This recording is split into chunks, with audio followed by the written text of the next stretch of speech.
என்னடா ஆண்டவன் நம்மளை மட்டும் இவ்வளோ சோதிக்கிறானே அப்படின்னு நினைக்கிறீங்களா? அப்போ நீங்கள் கரெக்டான வீடியோவை தான் பார்க்குறீங்க. சோதனை தான் சாதனையின் முதல் படி.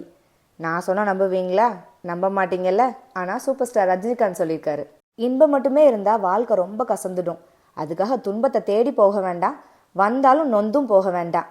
இது நம்ம தலைவர் சொன்னது. இப்போ நம்புறீங்கல்ல? எப்போவுமே சாதிச்சவங்க சொன்னாதான் நம்புவோம். ஒருத்தரோட வாழ்க்கையில் தோல்வியை மட்டுமே சந்திச்சுட்டு இருந்தாராம். நிறைய சோதனை காலங்கள் தான் இருந்ததாம். நிறைய கம்பெனிஸ் கூட அவரை ரிஜெக்ட் பண்ணியிருக்காங்க. அவரோட வீட்டில் கூட சொல்லியிருக்காங்க, உன்னால் முடியாது விட்டுடுன்னு.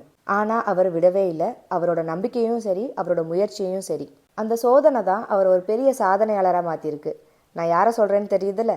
அலிபாபா ஃபவுண்டர் ஜாக்மா தான். ஒவ்வொரு வெற்றி கதைக்கு பின்னாடியும் கண்டிப்பாக ஒரு சோதனை கதை இருக்கும். அதனால் இவரோட கதை நமக்கு சொல்கிறது, சோதனை வந்தால் கவலைப்படக்கூடாது, அது நம்மளோட சாதனைக்கு வழியாக தான் இருக்கும்.